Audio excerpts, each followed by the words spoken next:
Hello dear students, welcome to CR Digital class.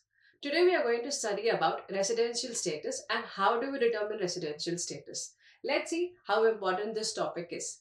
Firstly, this topic can be asked for 4 marks and for your long time. Let's see what are the different questions that are asked related to this topic. Basically, you can be asked what are the basic conditions to determine individual residential status, explain about the income tax rules to determine the residential status, or explain about resident but not ordinary resident and non-resident. So now in this one video, we are going to cover three of these questions which will fetch you a short type mark, that is your 4 marks and 12 marks.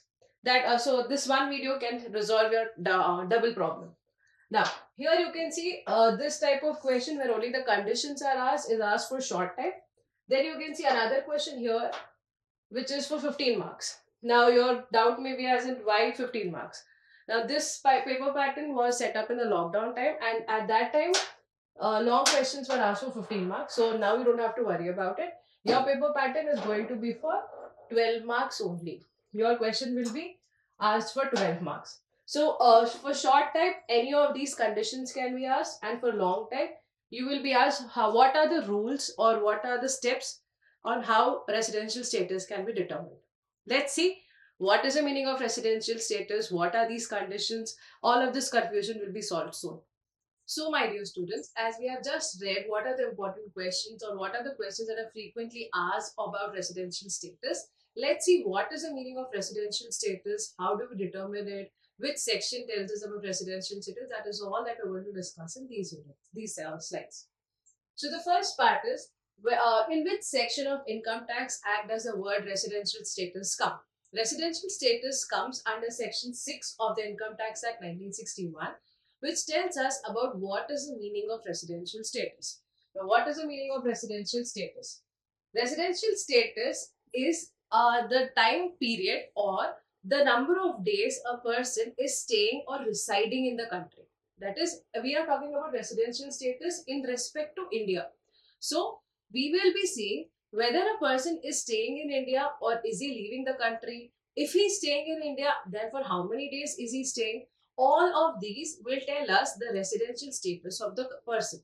Now, your another doubt may be that I am residing in India, I am a citizen of India, so I will have the residential status. Let me tell you, citizenship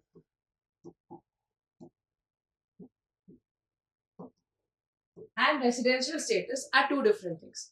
Citizenship is where right from the time of your birth, based on the constitutional conditions, you get the citizenship. That is, you become a citizen of a particular country. But residential status is irrespective of the constitutional laws.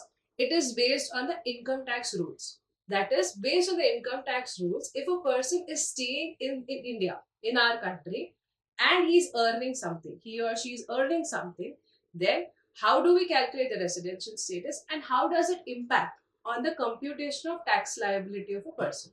That is what residential status will help us with. So, citizenship is based on birth of a person, whereas residential status means about about the time period a person is residing in India. Residential status, residing, residential status, birth, citizenship. So, when we are talking about residential status, we will be seeing about the time period of a person staying in our country. Okay. Now, as per section 6, subsection 1, there are two types of conditions. That is your basic condition and another is additional condition. These are sometimes called as conditions or test. So, these are the two types of conditions which are given under section 6, subsection 1 that will help us to determine or tell about the residential status of a person. Okay. But now, these are the tests that will tell us about the residential status. Now, let's see what are the different types of status a person can be. Right. So, a person can either be a resident, okay, or a non-resident.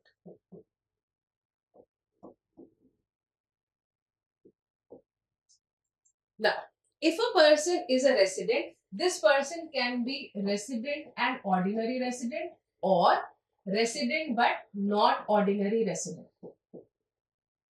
So I repeat, a residential status can be of two types. That is, a person can have a residential status either of a resident or a non-resident. If the person is a resident, then we will have to see whether he is ordinarily resident or not ordinarily resident.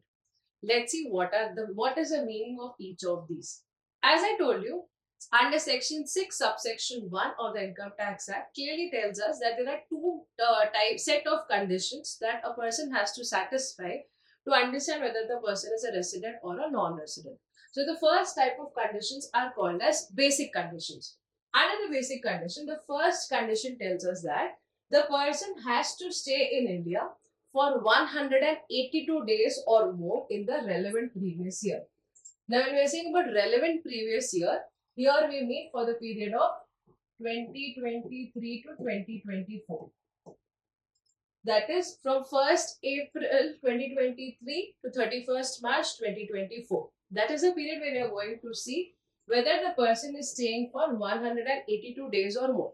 In total for this time period, is the person staying for 182 days or more? That is a basic condition 1.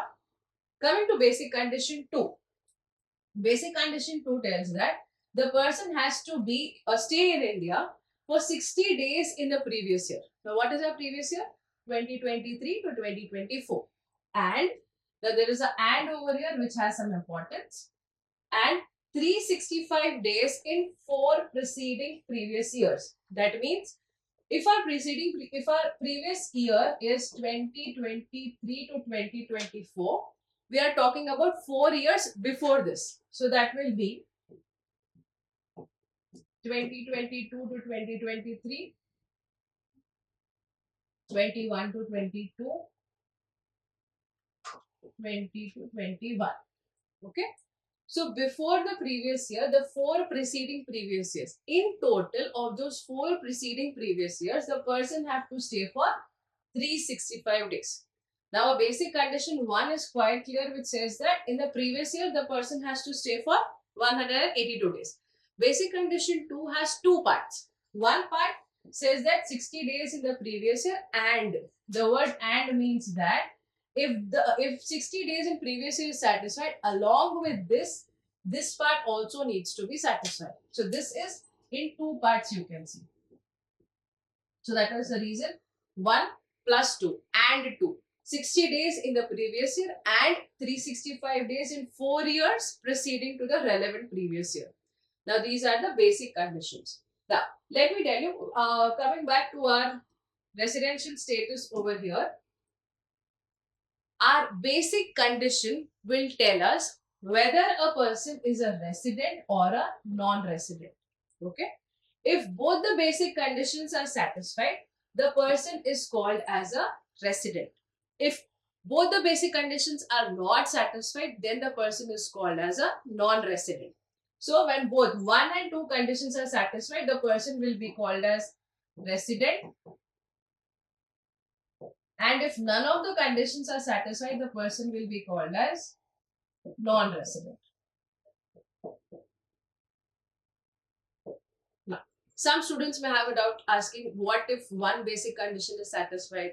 Now, in that case, if one basic condition is satisfied, the person will still be called as a resident. So, for a person to be called as a resident, any one of the basic conditions should be satisfied. So, that means either basic condition 1 or basic condition 2. Any of these is satisfied, the person will be called as a resident. Both the basic conditions are not satisfied, then the person will be called as a non-resident. Now, if you remember the flowchart over here, we have written something called as resident and ordinary, resident and not ordinary. Now, I will tell you how do we determine this. To determine whether a person is a resident and ordinarily resident or resident but not ordinary resident, we have to go for another test which is called as your additional conditions. Additional conditions will tell us about whether the person is ordinarily resident or not ordinarily resident. You can go for additional conditions only when a person is a resident. That means when you are checking for the basic conditions and you find that the person is a non-resident, that is where you will stop. If you identify that out of the two basic conditions that we have, one is satisfied or both are satisfied, then we will go for additional conditions. Okay. Now, what does the additional condition tell us? The first additional condition tells us that the person should stay in India for 2 out of 10 preceding previous years. That means from 2023 to 2024. 10 preceding previous years from 2023 to 2024, that should be 2013 to 2014. In this period of time, the 10 preceding previous years, out of these, if a person stays for 2 years, the additional condition 1 is satisfied. Coming now to the next additional condition. The second additional condition tells us that the person should be staying in India for 730 days in the 7 preceding previous years. So, in the 7 preceding previous years, the person should be staying for 730 days. That is when the additional condition 2 will be satisfied. Now, if both the additional conditions are satisfied, the person is called as a resident and ordinary resident. I repeat, if both the additional conditions are satisfied, the person will be called as resident and ordinary resident. If both the additional conditions are not satisfied, then the person will be called as resident but not ordinary resident. Okay. So, if a person satisfies both the additional conditions, then a person will be called as a resident and ordinary resident. But if both the additional conditions are not satisfied, then a person will be called as resident but not ordinary resident. Now, your doubt should be whether if one additional condition is satisfied, then what is the status of the person? If one additional condition is satisfied, the person will be called as resident but not ordinary resident. So, again, let's do it. If both the additional conditions are satisfied, the person will be called as resident and ordinary resident. Both the additional conditions are not satisfied, then a person will become resident but not ordinary resident. One of the additional conditions is not satisfied, same, resident but not ordinary resident. This is how you determine the residential status of an individual based on these additional conditions and basic conditions. Now let's do a quick recap of what is basic condition and how do we determine the residential status. First, basic condition 1. Basic condition 1 tells us that a person should be staying in India for 182 days or more in the relevant previous year. Next, basic condition 2 tells us that 60 days in the previous year and 365 days in 4 preceding previous years. We are using the word "and" here. Then, additional condition. Additional condition tells us that additional condition 1, 2 out of 10 preceding previous years, and the next additional condition 2 tells us that 730 days in 7 years preceding the previous year. Now, let's look at a quick summary of this additional condition, basic condition, and all of these. So, as you can see the table over here, there are green thumbs up and red thumbs down. So, green thumbs up means that the condition is satisfied, and the red thumbs down means that the condition is not satisfied. Now, when at basic condition 1, let's say the basic condition 1 is satisfied, basic condition 2 is satisfied, additional condition 1 is satisfied, additional condition 2 is satisfied. That means both the basic conditions are satisfied, the person becomes a resident.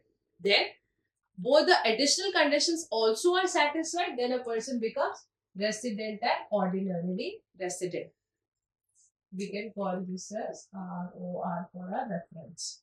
Then in the second part you can see one of the basic condition is satisfied and both the additional conditions are satisfied. Then a person becomes resident and ordinarily resident.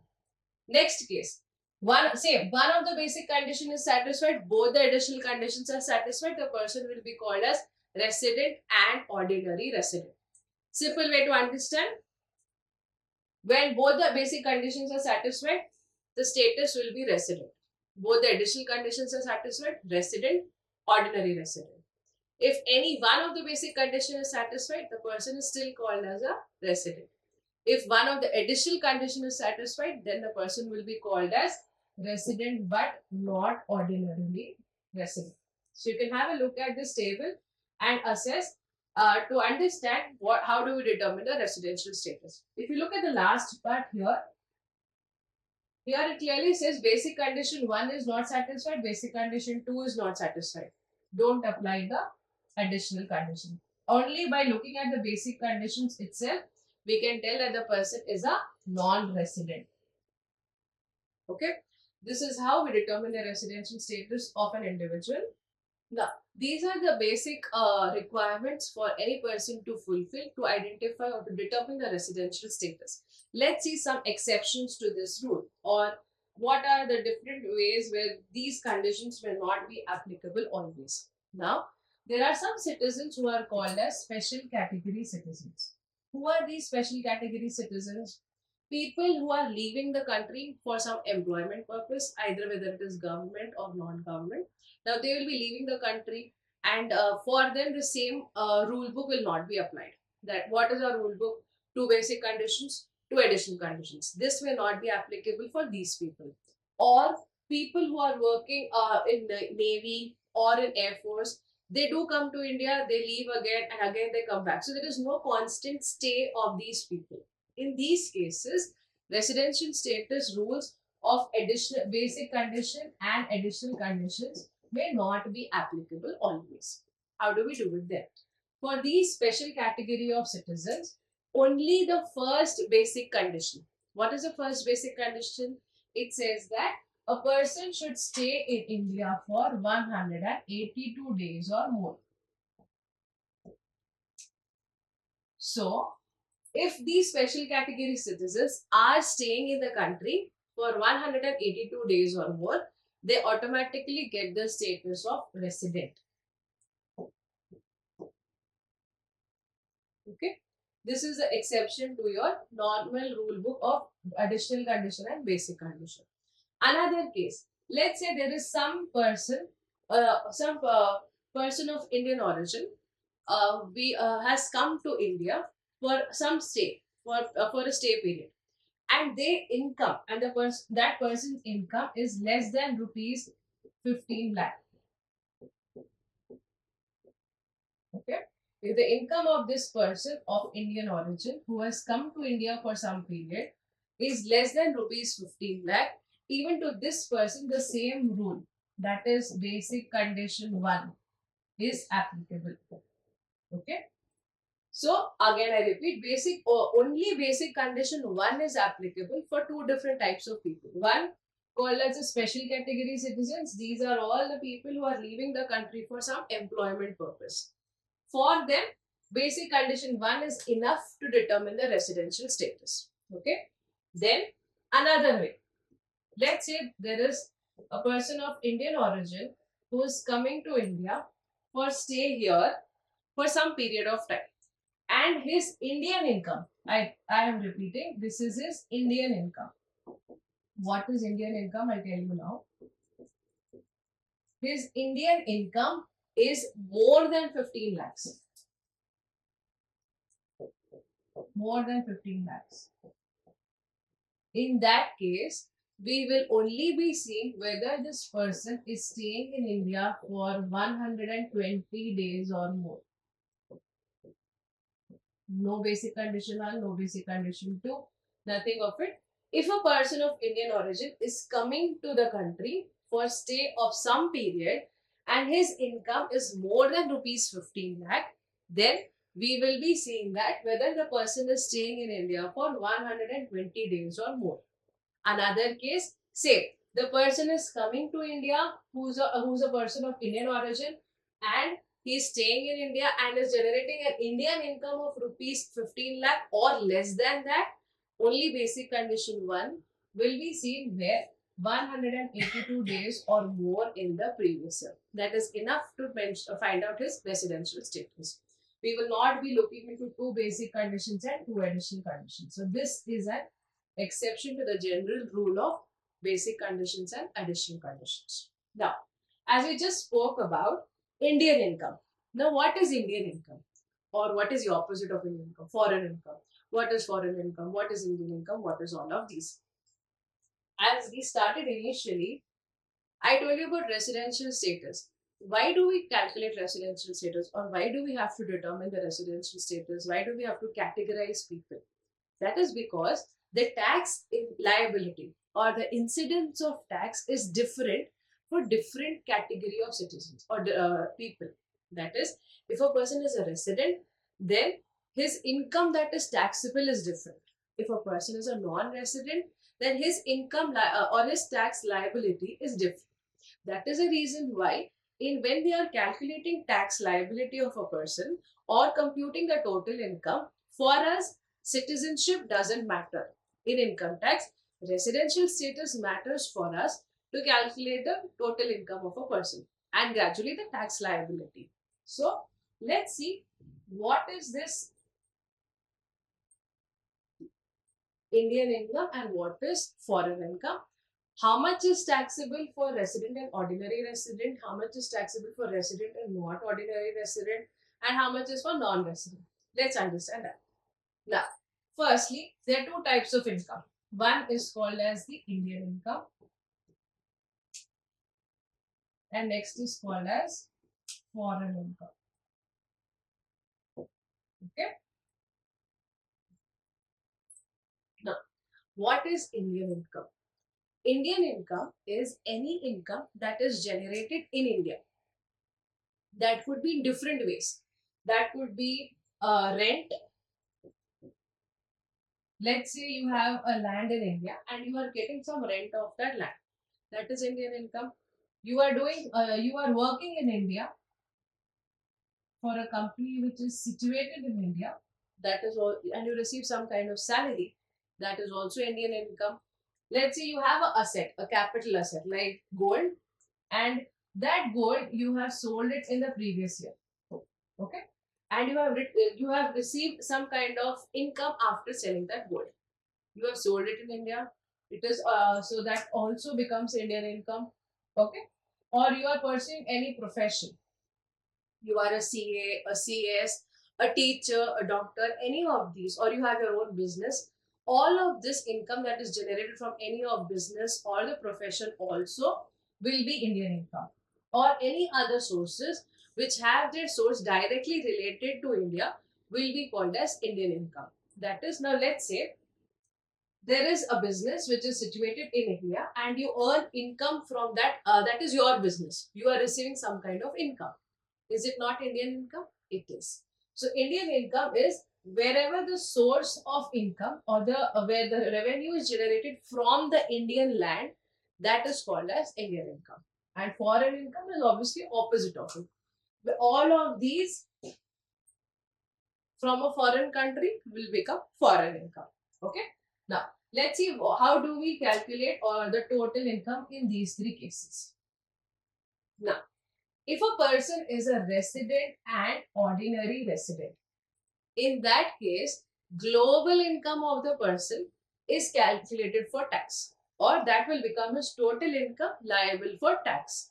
That means Indian income plus foreign income. Both of these together can be clubbed up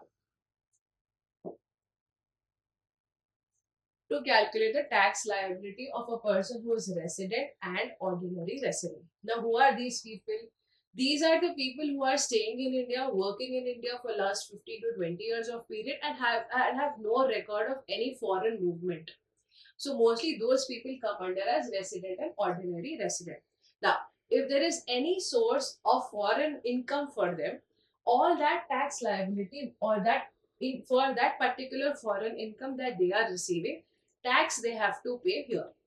Okay, that is a meaning. That is in case of resident and ordinary resident.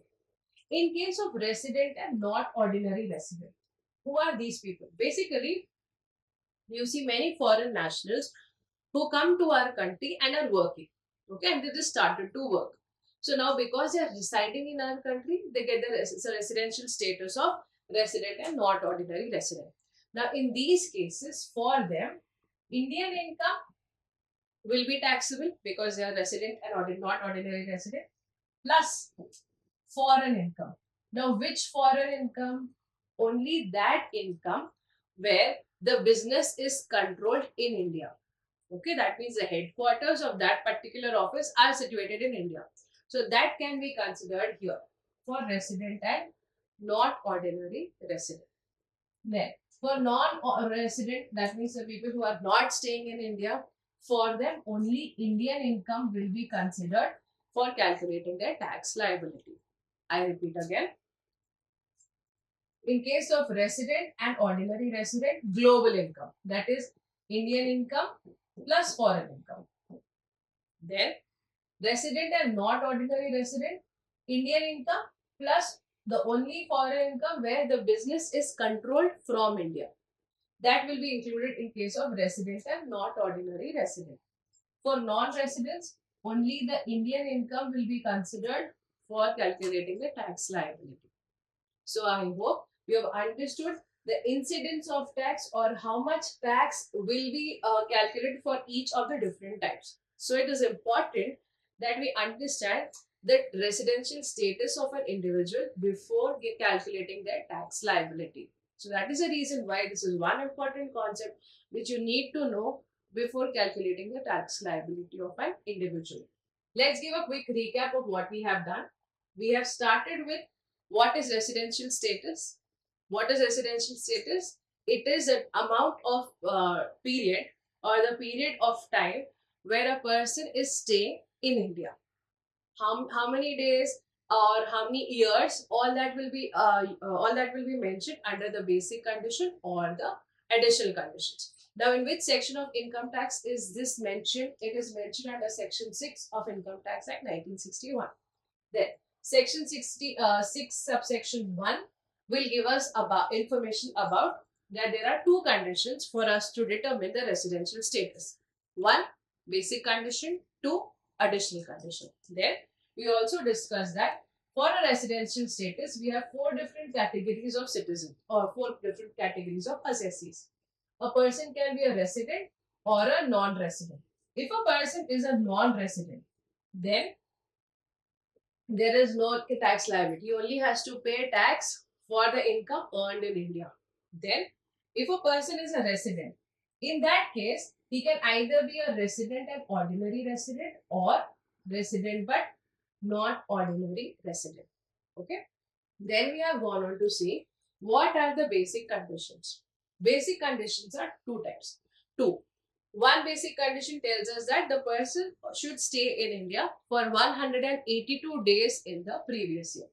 Second basic condition, 60 days in the previous year and 365 days in 4 preceding years to the relevant previous year. Then the additional condition tells us that a person should stay in India 2 out of 10 previous years, and the next additional condition is 730 days in 7 preceding previous years.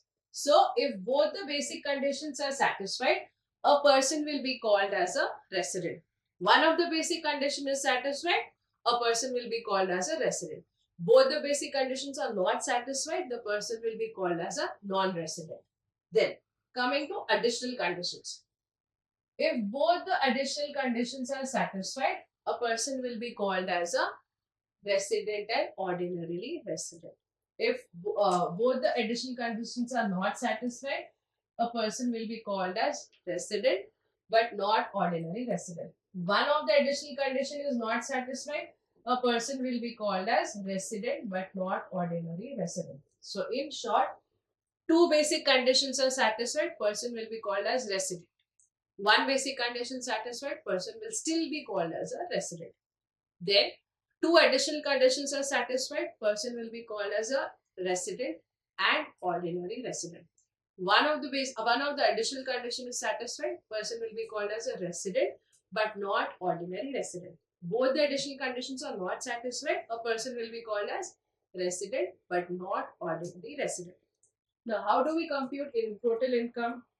If a person is a resident and ordinary resident, his Indian income as well as the foreign income will be computed as total income, and then the tax will be imposed. If a person is a non-resident, only on the income generated in India, that is the Indian income, only will be considered. Then coming to resident and not ordinary resident. In this case, Indian income will be considered along with that foreign income. By foreign income, we mean, uh, let's say the companies are situated outside India, but they should be controlled in India. Only then that kind of foreign income can be considered. So this is how we calculate tax liability in different cases of residential status. Now, there is one exception that we have done to the general rule of two basic conditions and two additional conditions. So that is different in case of special category citizens. So who are these special category citizens? People who have left the country or for some employment purpose. So for them, only the first basic condition is enough to determine their residential status. So if they had stayed in India for 182 days or more, then automatically they get the residential status of resident. Then another set of people, the same rule applies. That is, people of Indian origin or Indian citizens, if they have come to India for some stay period and during that period they have generated an Indian income of less than rupees 15 lakh, then the same condition is applicable. That means they can be considered as resident if they are staying for 182 days or more. Okay. Then an Indian citizen or a person of Indian origin, if the person is coming to India for some stay period and makes an income more than rupees 15 lakhs from an Indian source, again, this income is Indian income. For this, the residential status that we are going to see is the person should be staying for 122 days or more. And that is enough for us to tell whether the person is a resident or a non-resident. Okay. So I hope you have understood the concept of residential status, the conditions on how do we determine residential status, and also the tax liability part, where on how different residential statuses, different types of incomes can be included under the total income. Okay, students, I hope you enjoyed this listening to me and the topic is clear to you all. Let's meet in the next videos. Thank you.